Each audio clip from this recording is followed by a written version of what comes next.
Emma Donovan, 32, stood frozen in her parents' living room, their ultimatum hanging in the air. Pay for Melissa's wedding or you're no longer part of this family.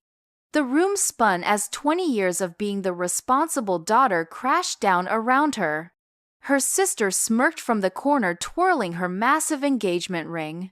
Emma never imagined her own family would betray her so completely, or that she would soon uncover the web of lies that would change everything she thought she knew about blood loyalty. Before I dive deeper into how my world imploded that Sunday afternoon, I'd love to know where you're watching from. Drop your location in the comments and hit that subscribe button if you've ever dealt with family drama. Trust me, this story about familial betrayal and sweet karma will make you question everything about family comes first. Stick around to find out how I went from family ATM to mastermind of the most satisfying revenge served ice cold. I was always the responsible one. While my younger sister Melissa charmed everyone with her bubbly personality and perfect smile, I was busy building a life through sheer determination. Our dynamic was established early. She was the golden child and I was the reliable workhorse. Growing up in suburban Boston, our roles were clearly defined by our parents. My father, Richard, a successful insurance executive, and my mother, Catherine, a part-time real estate agent, had different standards for us. When Melissa wanted dance lessons, they found the money. When I needed help with college applications, I was told to figure it out myself because you're the smart one, Emma. Despite this, I excelled. I earned scholarships to Northwestern University, graduated with honors in computer science, and landed a solid job at a tech firm. I saved diligently, paid off my student loans, and eventually bought a modest condo in Chicago. Meanwhile, Melissa bounced between community college programs, never completing any while my parents continued to fund her finding herself journey. Our adult relationship settled into a predictable pattern. Melissa would call when she needed something. Money for rent, to co-sign on a car loan, or bail her out when credit card debt overwhelmed her. My parents always prefaced these requests with, "You know how your sister is, and family helps family." So I helped time and again, thinking that one day she would mature or my parents would recognize the imbalance. Then came Brandon, Melissa's latest boyfriend. Unlike the previous ones, Brandon came from money. Old money. He worked at his family's investment firm and drove a car that cost more than my annual salary. The relationship moved quickly, and within 6 months, Melissa was sporting a 4-carat diamond ring that probably cost more than everything I owned combined. My parents were ecstatic. Their golden child had struck gold. The wedding planning began immediately with my mother and Melissa discussing venues that charged more per plate than I spent on groceries in a week. I was happy for my sister, but concerned about the sudden urgency and grandiosity of the plans. Brandon's family has certain expectations, my mother explained during one of our weekly phone calls. The Hamiltons only marry at the Plaza or the Four Seasons. It's tradition. I listened politely, offering congratulations and support even as I wondered why a family with so much wealth would expect the bride's middle-class family to foot the bill for such extravagance. Something didn't add up, but I kept my concerns to myself. Then the hints began. My mother mentioned how wonderful it would be if Melissa could have her dream wedding without financial worries. My father commented on how successful my career was going and how fortunate I was to have disposable income. Melissa sent links to bridesmaid dresses that cost nearly $1,000, casually mentioning that as maid of honor, I'd want something special. I tried to set boundaries. I'm happy to help with some aspects of the wedding, but I can't fund the entire thing, I told my mother gently. Her response was frosty. You've always been selfish with your money, Emma. Your sister would do it for you. But would she? Melissa had never helped me with anything that required sacrifice on her part. When I was hospitalized with pneumonia 3 years ago, she was too busy with a spa weekend to visit. When I went through a devastating breakup with my long-term boyfriend, she called only to tell me about her new promotion at the boutique where she worked part-time. 2 weeks before the infamous Sunday ultimatum, I received an email from my father. It was a spreadsheet detailing the wedding costs: $75,000 for the venue, $20,000 for the dress, $30,000 for flowers, and on it went, totaling nearly $200,000. At the bottom was a note: as the successful one, we know you'll want to contribute to your sister's happiness. We're thinking you can cover most of this. I stared at the screen in disbelief. It wasn't a request for help. It was an expectation that I would bankrupt myself for Melissa's one-day princess fantasy. I closed the email without responding, needing time to process the audacity of what they were asking. What I didn't realize then was that there was far more to this story than a simple case of parental favoritism. The truth behind their urgency and the real reason for Brandon's interest in my sister was buried beneath decades of family secrets that were about to explode into the open, changing all our lives forever. The Sunday dinner invitation came from my mother. We need to discuss Melissa's wedding plans. Your father is making his special roast. It was a peace offering wrapped in guilt, my favorite childhood meal, as bait for what I suspected would be an uncomfortable conversation. I arrived at my parents' suburban home with a knot in my stomach.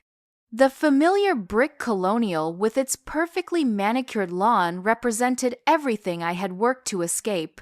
The constant comparison, the subtle dismissal of my achievements, the expectation that I would always be the supporter, never the brick supported. Melissa's car was already in the driveway along with Brandon's gleaming black Tesla. As I approached the front door, I could hear laughter from inside, the kind of carefree sound that always seemed to accompany Melissa's presence. My mother answered the door with a practiced smile that didn't reach her eyes. "Emma, darling, you're here. Everyone's in the living room." I followed her through the entryway past the wall of family photos where Melissa's face dominated, her dance recitals, graduations, high school, only since she never finished college, and glamour shots. My photos were fewer and more subdued: academic award ceremonies, college graduation, professional headshots. In the living room, Melissa was perched on the arm of Brandon's chair, her hand possessively on his shoulder. She wore a new outfit I recognized from a high-end boutique, the price tag likely equaling my monthly mortgage payment. My father stood by the fireplace, drink in hand, looking unusually tense. "The workaholic arrives," Melissa quipped. "I was just telling Brandon how you're always too busy making money to spend time with family." I ignored the jab, hugging Brandon politely and taking a seat on the couch. "How's the wedding planning going? That's actually why we wanted to talk," my mother interjected, exchanging a look with my father. "Brandon's family is expecting a certain standard for the wedding, and we need to finalize the financials." My father cleared his throat. "Emma, you know we've always been proud of your success. And as the more financially secure member of this family, we thought you'd want to contribute to your sister's special day." "I'm happy to contribute," I said carefully, "but I can't fund the entire wedding. The spreadsheet you sent totals almost $200,000. That's more than I have in liquid assets." A heavy silence fell over the room. Brandon shifted uncomfortably, but Melissa's eyes narrowed. "You have a six-figure job and no kids," she said. "Where does all your money go?" "To my mortgage, retirement savings, emergency fund," I explained. "Normal adult responsibilities." "What your sister is trying to say," my mother interrupted, her voice taking on the placating tone she always used when mediating between us, "is that this is a once-in-a-lifetime opportunity for Melissa. The Hamiltons are a prominent family, and this wedding needs to reflect that." My father stepped forward, his expression hardening. "Let's cut to the chase, Emma. We need you to step up. We've remortgaged the house to cover some of the costs, but we can't manage it all. This is your duty as family." "Duty," I repeated, incredulous. "I've helped Melissa countless times. I paid off her credit card debt last year. I co-signed her apartment lease. How is it my duty to spend my life savings on one day of celebration? Because that's what family does," my mother insisted. "We sacrifice for each other." I looked around the room at my parents' expectant faces, at Melissa's entitled expression, at Brandon's uncomfortable but silent presence. 20 years of unequal treatment crashed through my mind. "When has Melissa ever sacrificed for me?" I asked quietly. My question landed like a bomb. My mother gasped. My father's face reddened. "That's different," he snapped. "You don't need help. You've always been independent." "Independent because I had to be," I corrected. "Not because I wanted to be." Melissa stood up, her face flushed with anger. "Just say it, Emma. You're jealous that I'm getting married before you. That I found someone who loves me while you're still alone." The accusation stung, but I kept my composure. "This isn't about jealousy. It's about fairness and realistic expectations. I'm happy to help with a reasonable amount, but I can't fund a $200,000 wedding." My father slammed his drink down on the mantel. "This is happening, Emma. The deposits have been made. Contracts have been signed. Without consulting me." I was aghast. "How could you commit to these amounts assuming I would pay?" "Because you're family," my mother cried. "And this is what Melissa needs." "What Melissa wants," I corrected. "Not needs." My father stepped toward me, his face contorted with a rage I'd rarely seen. "This is your ultimatum, Emma. Either you pay for your sister's wedding, or you're no longer part of this family. No more holidays, no more Sunday dinners, no more contact. You decide what matters more, your bank account or your family." The room fell silent. I looked at each of their faces, searching for any sign of support, any indication that they realized how outrageous this demand was. There was none. "You can't be serious," I whispered. "Dead serious," my father replied. "We've carried you through life, given you everything. Now it's time to repay that debt." That statement, so fundamentally untrue, finally broke something in me. They hadn't carried me. I'd carried myself often while also supporting Melissa. I stood up suddenly, calm in the eye of the emotional hurricane. "I need time to think about this." "You have until Friday," my mother said. "The next payment for the venue is due then." $50. 000. As I walked toward the door, Melissa called after me, "Family helps family, Emma." Or, "Have you forgotten what that means?" I turned back one last time. "I haven't forgotten.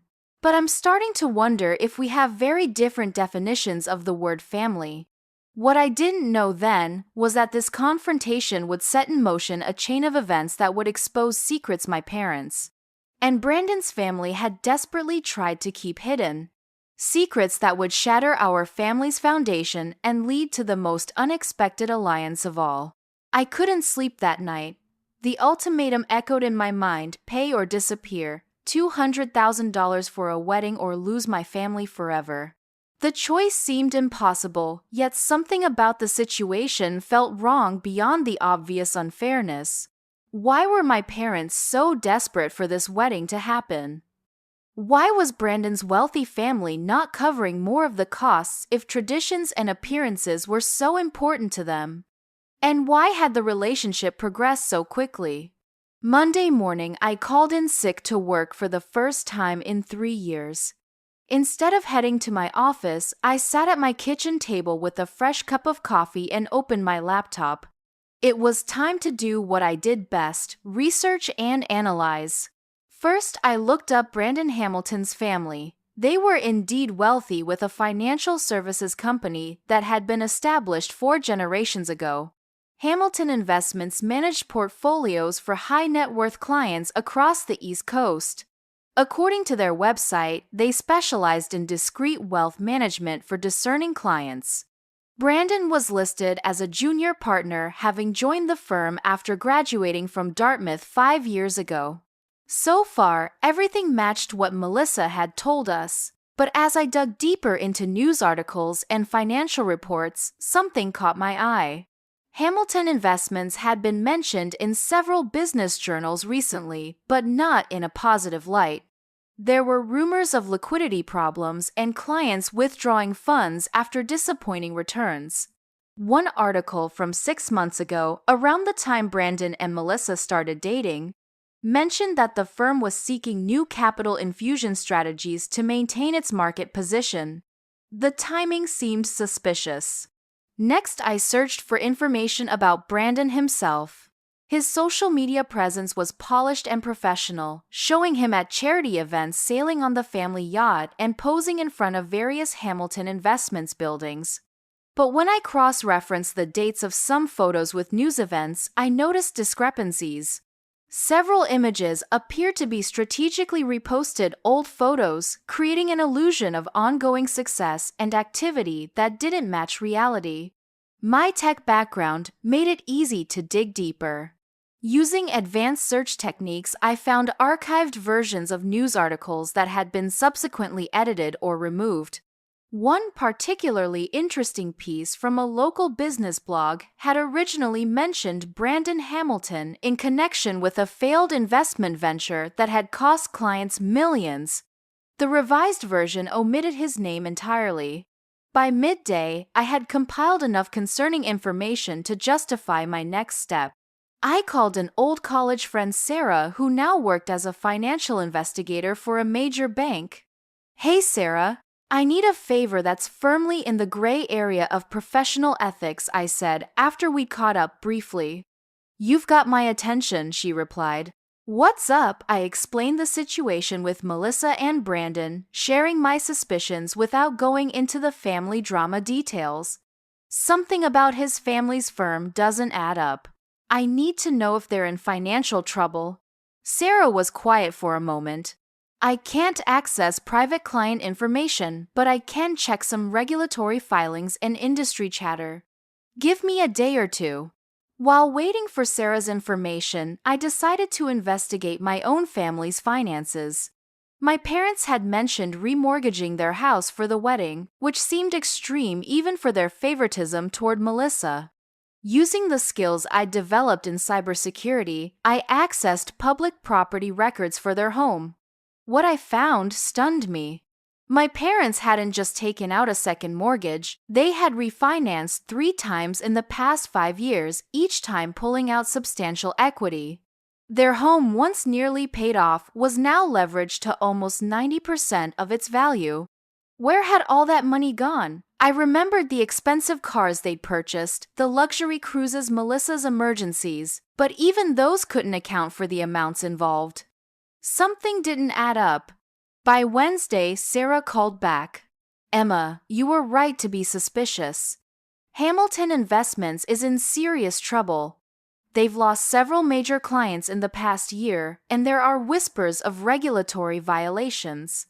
Nothing public yet, but industry insiders are avoiding them." "What about Brandon specifically?" I asked. "That's the interesting part. He's been making the rounds at social events, specifically targeting connections with potential investors or wealthy families.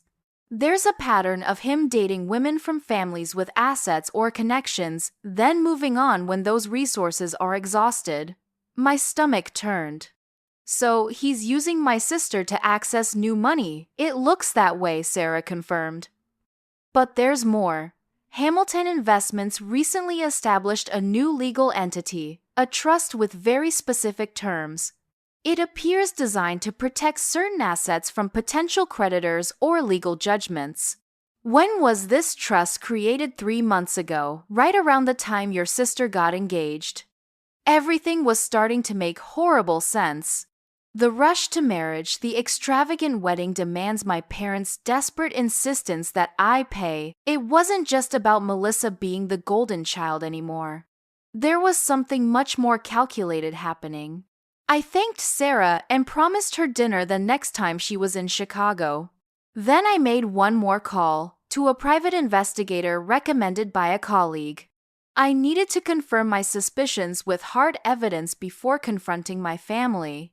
The PI, a former police detective named Michael Reeves, agreed to take on the case immediately. "Financial fraud investigations are my specialty," he said. "I'll start with background checks on both families and follow the money trail." "How soon can you get me preliminary findings?" I asked. "Give me 48 hours.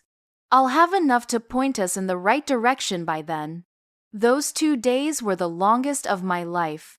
I went through the motions at work, unable to focus on anything but the investigation unfolding. My parents called several times, leaving increasingly hostile messages about the wedding payment deadline approaching.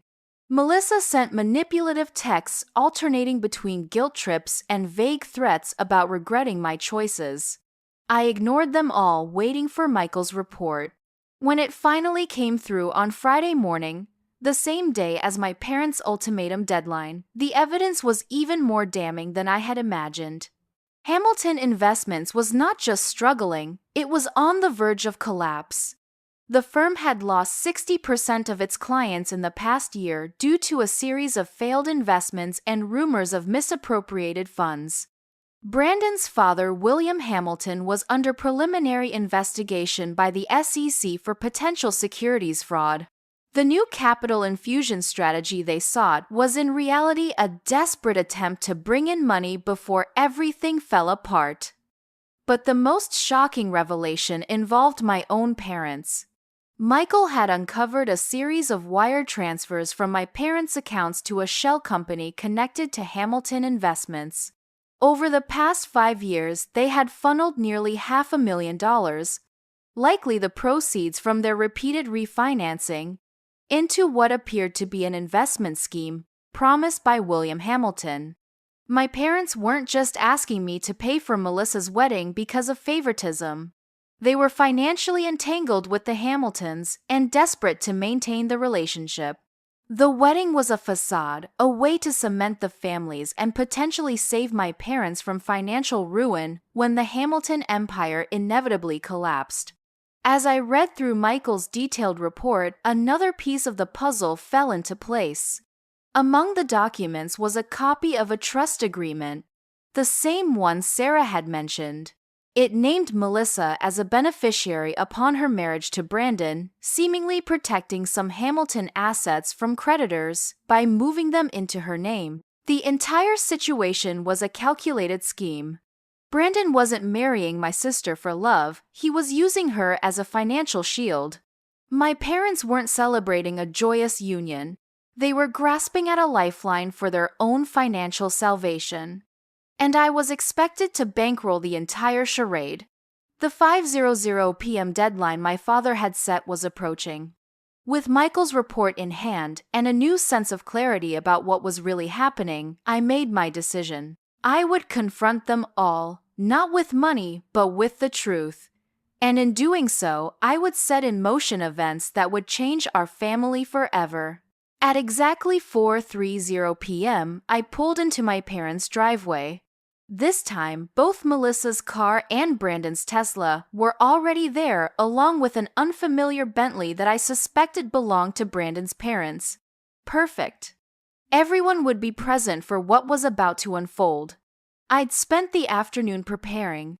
Michael, the PI, had provided me with copies of all the relevant documents, bank statements, property records, SEC filings, and evidence of the connections between my parents and Hamilton Investments. I'd organized everything into a presentation that even the most determined denier couldn't refute. With a portfolio under my arm and determination in my heart, I rang the doorbell instead of using my key. This wasn't a family visit. It was a business meeting. My mother answered, her face tight with anticipation. "Emma, you're cutting it close. Your father was about to call the bank." "I'm sure he was," I replied calmly. "May I come in? I believe everyone's waiting for my decision." She stepped aside, leading me to the dining room where they had gathered. My father sat at the head of the table with Melissa and Brandon to his right. On the left sat an older couple I recognized from photos as William and Eleanor Hamilton, Brandon's parents. William looked distinguished but strained, his posture rigid. Eleanor's smile seemed frozen in place, her eyes darting nervously around the room. Finally, my father said by way of greeting, "We were beginning to think you'd chosen to abandon your family." "I'd never abandoned my family," I said, placing my portfolio on the table. "Real family, that is." The room grew tense. William Hamilton cleared his throat. "Perhaps we should give them privacy for this family discussion." "Please stay, Mr. Hamilton," I said. "What I have to share concerns you directly."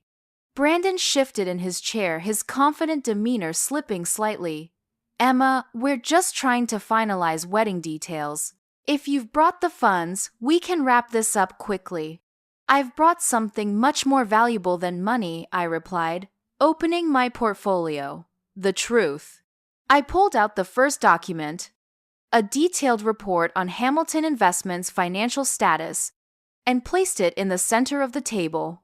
"Let's start with the fact that Hamilton Investments is on the verge of collapse. You've lost 60% of your clients, you're under preliminary SEC investigation, and you're desperately searching for capital to stay afloat." William Hamilton's face drained of color. "This is outrageous. Where did you get this information?" "From publicly available sources, regulatory filings, and industry experts," I answered, laying down more documents. "Nothing I'm sharing is privileged information, just facts that you've worked very hard to conceal." My father stood abruptly. "Emma, stop this immediately. This isn't why we're here." "Isn't it?" I challenged. "Let's move on to why you're so desperate for this wedding to happen.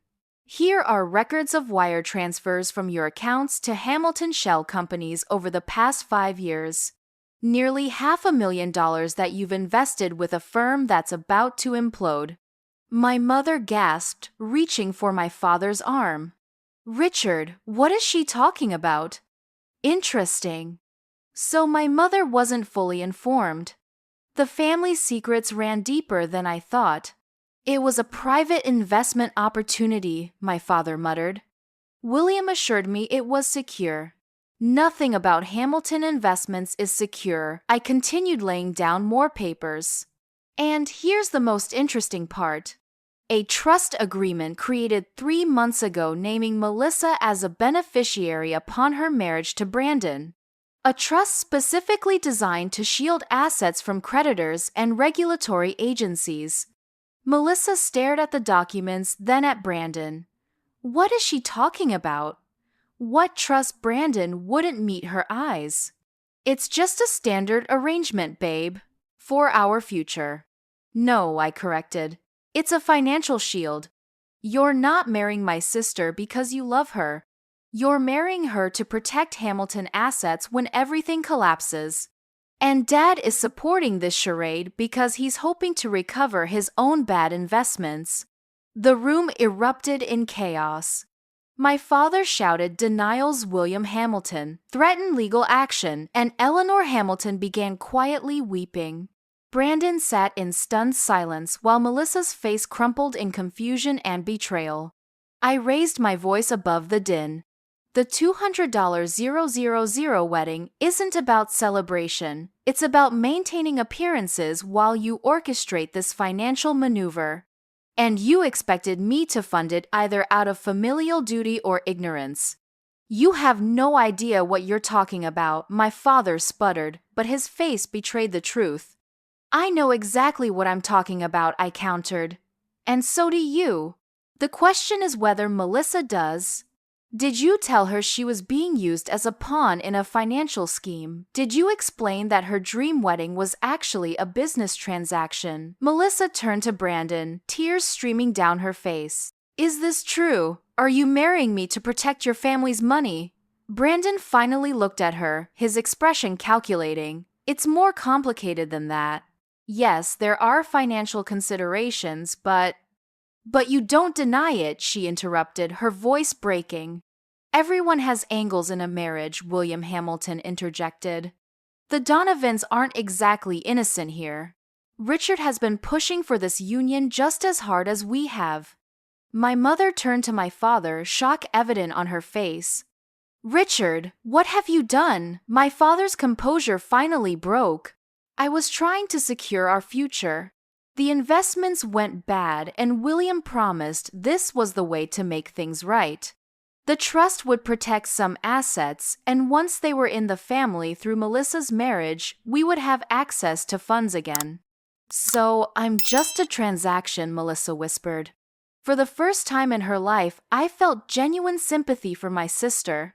Despite her flaws, she didn't deserve to be used this way.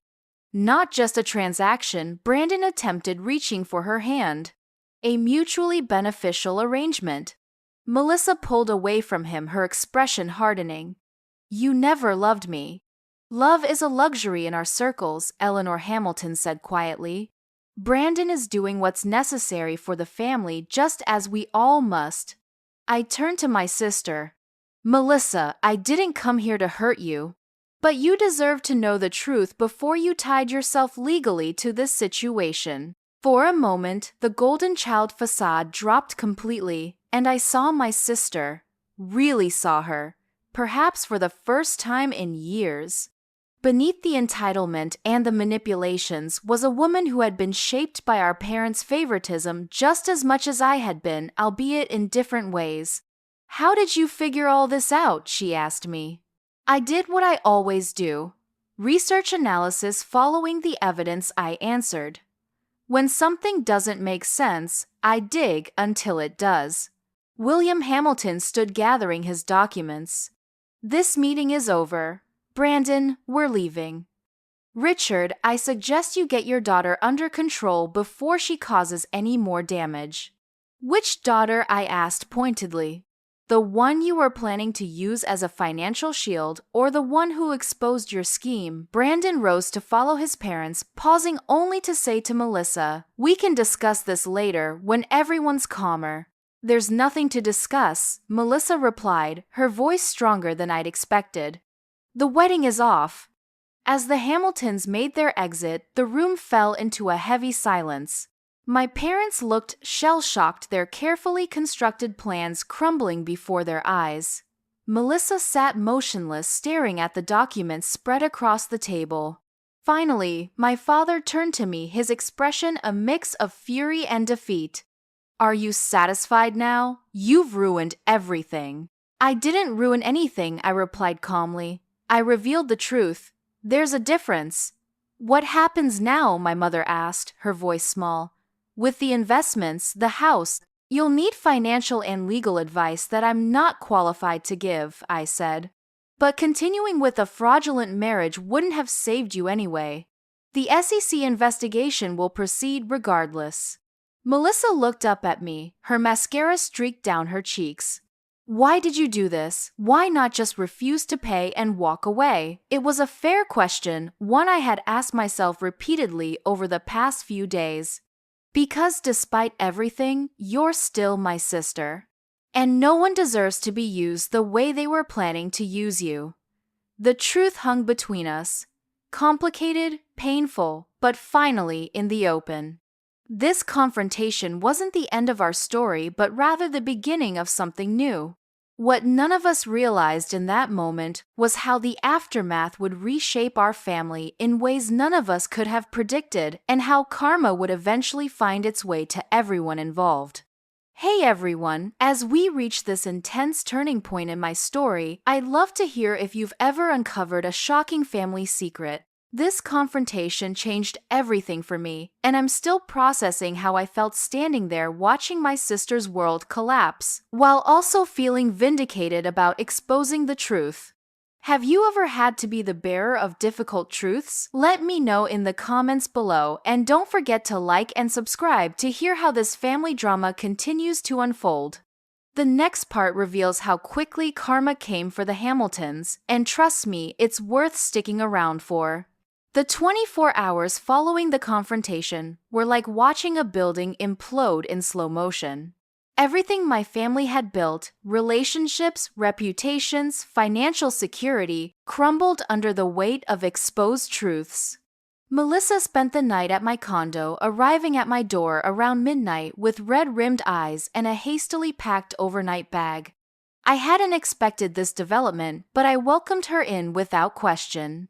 I didn't know where else to go, she explained, her voice hoarse from crying. Mom and Dad are fighting like I've never heard before. She had no idea about the investments or the trust, and Brandon won't stop calling with these elaborate explanations that don't actually explain anything. I made up the guest bed and brewed a pot of chamomile tea. We sat at my kitchen counter, two sisters who had never truly understood each other, facing a new reality together. I feel so stupid, Melissa confessed, staring into her mug. All those romantic gestures, the whirlwind courtship, the rush to set a date, it was all calculated. You're not stupid, I said. They were convincing because they had so much at stake. And you saw what you wanted to see. She looked up sharply. Like I always do, right? That's what you think of me. I considered my words carefully. I think our parents created a dynamic where you were encouraged to expect certain things and I was encouraged to provide them. Neither of us is entirely to blame for the roles we played. Melissa was quiet for a long moment. Why did you do it? Help me. I mean, after everything. The ultimatum, the demands for money.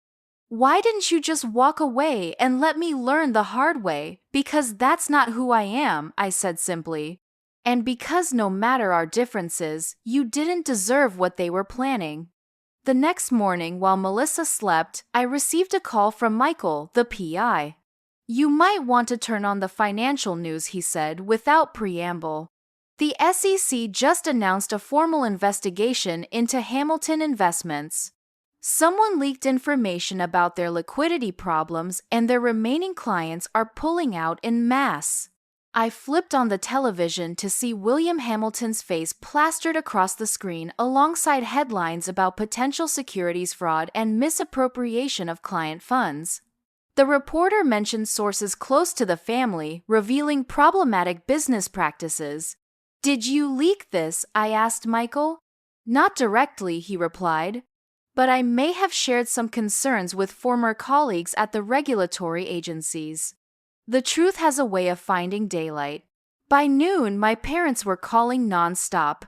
I finally answered, putting the call on speaker so Melissa could hear. The Hamiltons are threatening to sue us, my father said, his voice tight with panic. They're saying we breached confidentiality agreements and damaged their business. What confidentiality agreements? I asked. The documents I found were publicly available or obtained through legal channels. There were clauses in our investment contracts, he admitted. William is saying your investigation constituted industrial espionage. That's ridiculous, I replied. I'm a software engineer, not a corporate spy, and the SEC investigation would have happened regardless. Their business practices were the problem, not my research. You don't understand what you've done, my father insisted. We're going to lose everything. Melissa, who had been silently listening, finally spoke up. You were willing to sell me into a loveless marriage to save your finances. I think you lost everything important long before today. The silence on the other end was deafening. Finally, my mother's voice came through, smaller and more uncertain than I'd ever heard it. Melissa, are you with Emma? Yes, my sister replied. Where I should have been all along. With someone who actually cared enough to tell me the truth. We were trying to protect you, my mother began, but Melissa cut her off. No, you were using me just like the Hamiltons were. Emma was the only one protecting me. After we hung up, Melissa turned to me with determination in her eyes. I need to understand everything. All the documents, the financial arrangements, what it means for Mom and Dad. Will you help me? I spent the day walking her through the evidence I'd gathered, explaining the implications of each discovery. Melissa was smarter than anyone in our family had given her credit for. She asked insightful questions and quickly grasped the complexity of the situation. So Mom and Dad could lose the house, she asked after reviewing their mortgage documents. It's possible, I acknowledged. They've leveraged it heavily, and if the Hamilton investments collapse completely, they won't have the means to keep up with the payments. She was quiet for a moment. And what about legal consequences? Could Dad go to jail for his involvement? That depends on what he knew and when. If he was just a duped investor, probably not. But if he was actively participating in the scheme, the implications hung heavy between us. By evening, news of the Hamilton scandal had spread through social media. Melissa's phone buzzed constantly with messages from friends and acquaintances, either offering sympathy or fishing for gossip. Brandon had stopped calling, likely advised by lawyers to cease communication. My entire social circle revolved around Brandon's friends and connections, Melissa realized. Everyone who's reaching out now just wants the dirt on the scandal. That's the thing about false relationships, I said gently. They don't withstand pressure. As the day turned to evening, more news broke. Hamilton Investments had frozen all client accounts pending the investigation. Brandon's father was photographed being escorted from their offices by federal agents. The family's carefully constructed facade was collapsing in real time. My phone rang with a number I didn't recognize. When I answered, a gruff voice identified himself as Agent Torres from the SEC's Enforcement Division. Miss Donovan, we understand you have information about Hamilton Investments and their recent activities. We'd appreciate your cooperation in our investigation. I exchanged glances with Melissa, who nodded slightly. I'll help however I can, I told the agent. The fallout was spreading beyond our family, rippling through financial circles and society pages. What had begun as a personal stand against manipulation had become something much larger, the exposure of a financial fraud that affected dozens of unsuspecting clients. That night, as Melissa and I shared takeout Chinese food in my living room, she asked the question that had been hanging between us. What happens to us now, to our family? I had no easy answers. I don't know. But whatever happens, we'll face it with the truth, not more lies. I've never really seen you before, she said quietly. All these years, I bought into this idea that you were just the boring, responsible one. But you're actually the strongest person I know.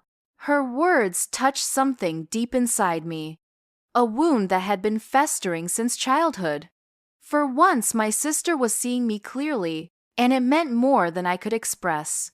What neither of us realized then was that the most dramatic developments were yet to come, as the Hamiltons' desperate attempts to salvage their situation would lead to revelations that would change our understanding of our family. History forever. A week after the confrontation, the full scope of the Hamilton fraud began to emerge in news reports and legal filings.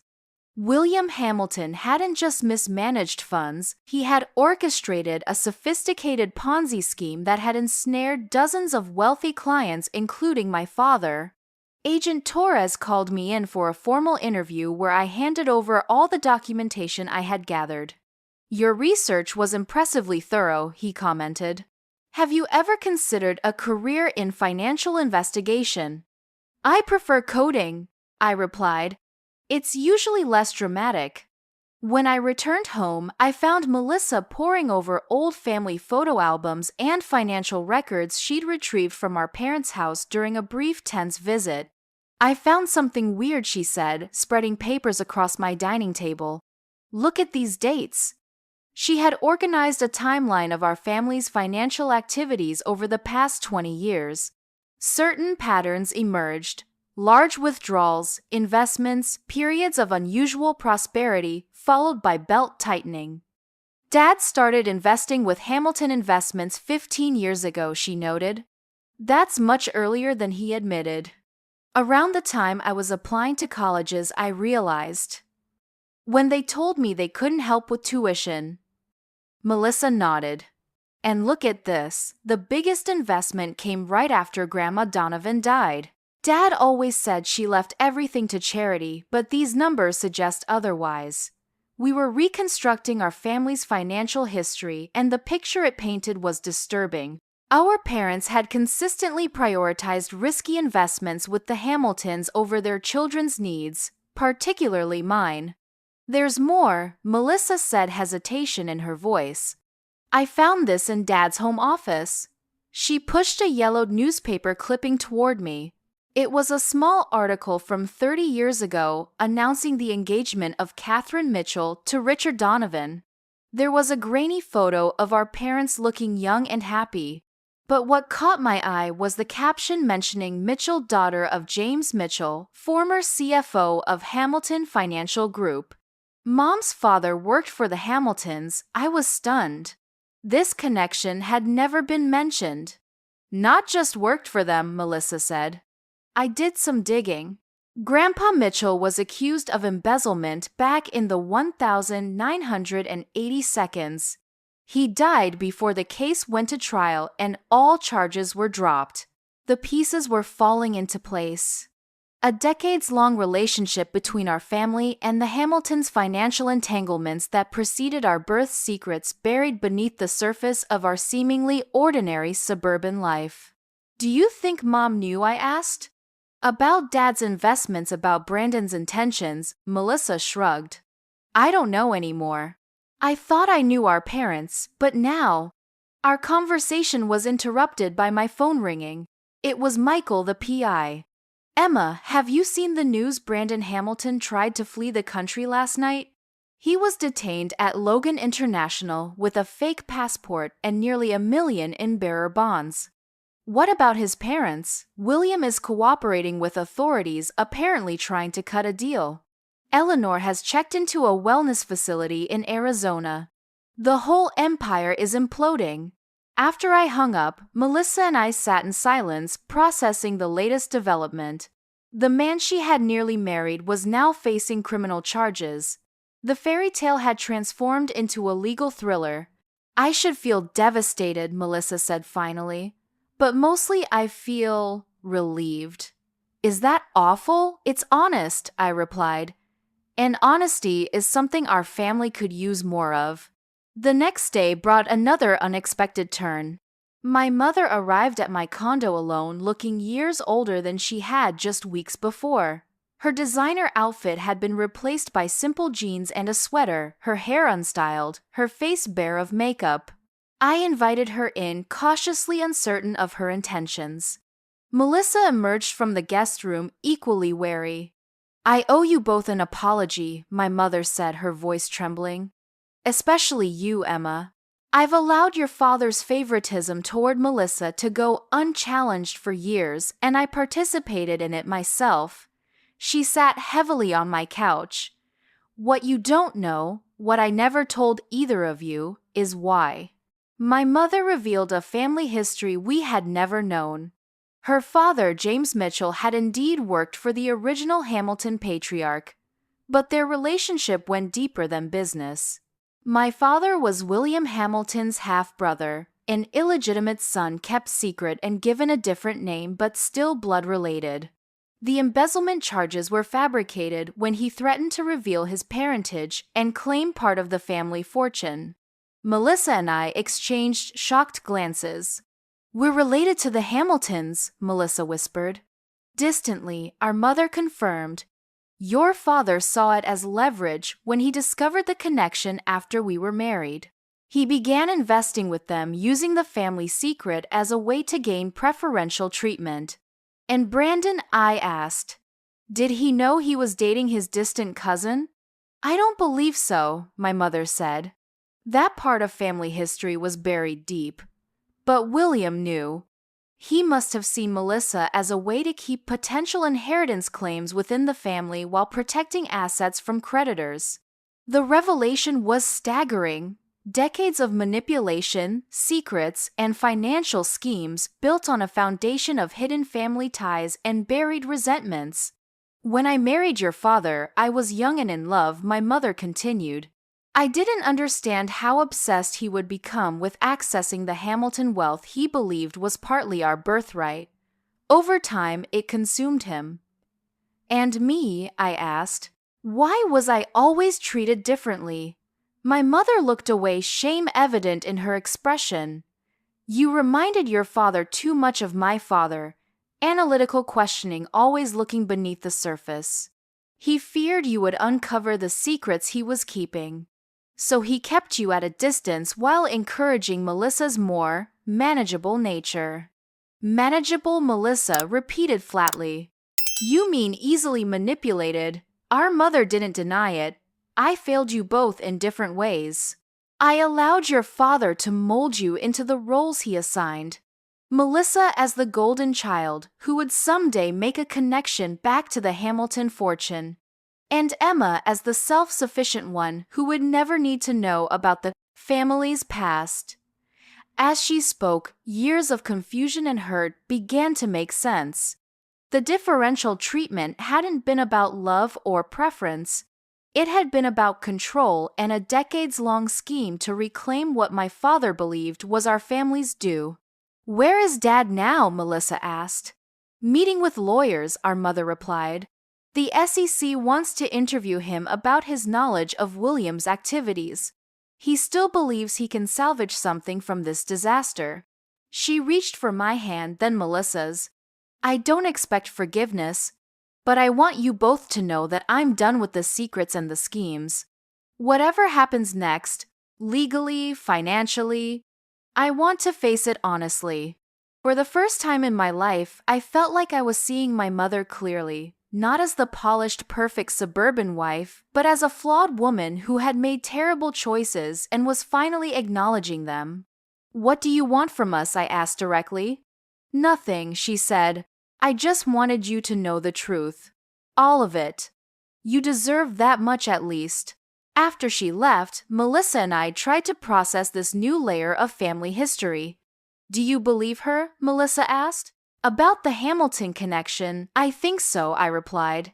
It explains too much to be a fabrication, but I'll have Michael verify the details. That night, as we shared another takeout dinner, Melissa asked the question that had been haunting both of us. What kind of family does this to each other? Uses each other as pawns in some twisted multi-generational revenge fantasy I had? No answer. But I knew that whatever happened next, the old dynamics of our family had been permanently shattered. From the ashes of those relationships, something new would have to emerge, something built on truth rather than manipulation, on genuine connection rather than financial schemes. What we didn't yet realize was that karma was about to complete its circle, bringing a final reckoning that would redefine justice for everyone involved. 6 months after the confrontation that changed everything, I sat on a bench in Boston Common watching autumn leaves spiral toward the ground. The past half year had brought more changes than I could have imagined when I first stood in my parents' living room and refused to pay for Melissa's wedding. Hamilton Investments had collapsed entirely. William Hamilton had pleaded guilty to multiple counts of securities fraud and was serving a 10-year sentence. Eleanor had filed for divorce and moved to Europe, distancing herself from the scandal. Brandon had struck a plea deal testifying against his father in exchange for a reduced sentence of 3 years. My father hadn't escaped the legal consequences either.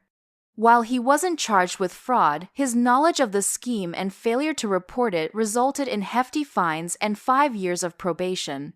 My parents had been forced to sell their home to pay legal fees and restitution, moving into a modest apartment that was a far cry from their former lifestyle. The most surprising developments, however, had been personal rather than legal. Melissa appeared on the path, waving as she approached. She looked different now. Her designer clothes replaced by casual jeans and a sweater, her previously highlighted hair, now its natural brown. But the biggest change was in her confidence, which now came from within rather than from external validation. Sorry I'm late, she said, sitting beside me. The interview ran long. How did it go? I asked. She smiled, a genuine expression that had become more common over the months. They offered me the position.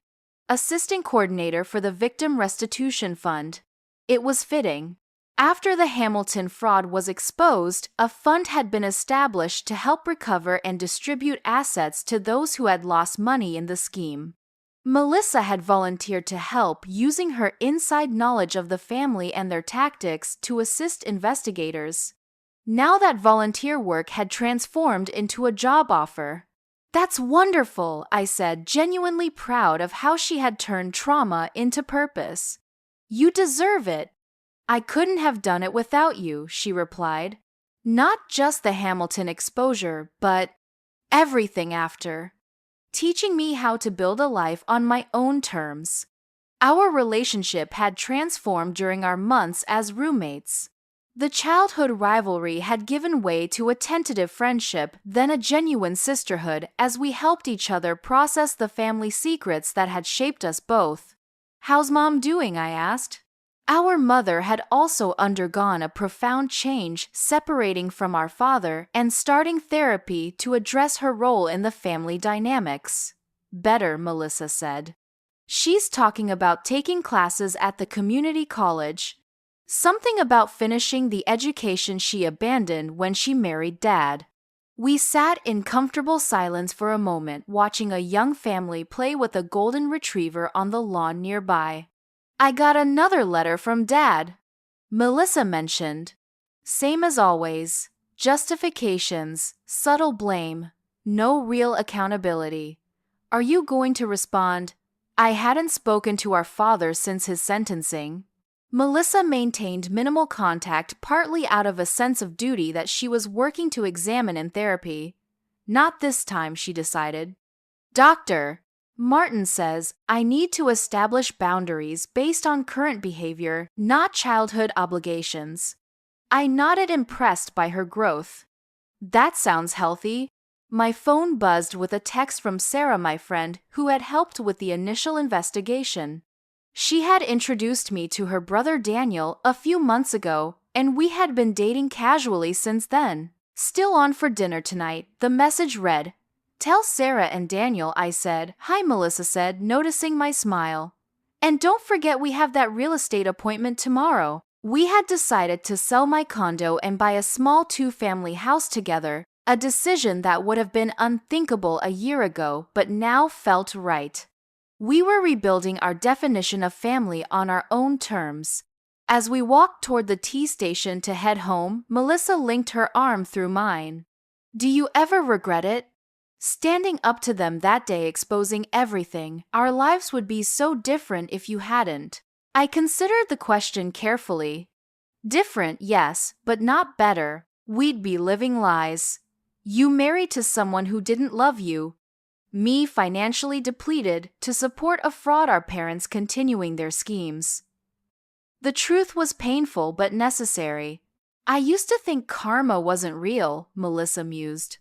But looking at how everything played out, the Hamiltons losing their empire, Dad facing consequences, us finding actual happiness, it's hard not to see some cosmic justice at work. Maybe karma is just the natural consequence of actions based on deceit versus actions based on truth, I suggested. Lies require constant maintenance and eventually collapse. Truth, however painful, initially creates a foundation that can actually support a life. As we reached the station, Melissa gave me a quick hug. "Thank you for choosing truth over family obligation that day. It cost you a lot, but it saved me." "It didn't cost me family," I corrected her. "It gave me back my sister." She smiled, tears in her eyes.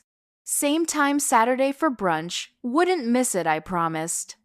As Melissa headed toward her train and I toward mine, I reflected on the journey of the past 6 months. What had begun as a stand against financial exploitation had become a reclamation of my life, my relationship with my sister, and my understanding of what family truly means.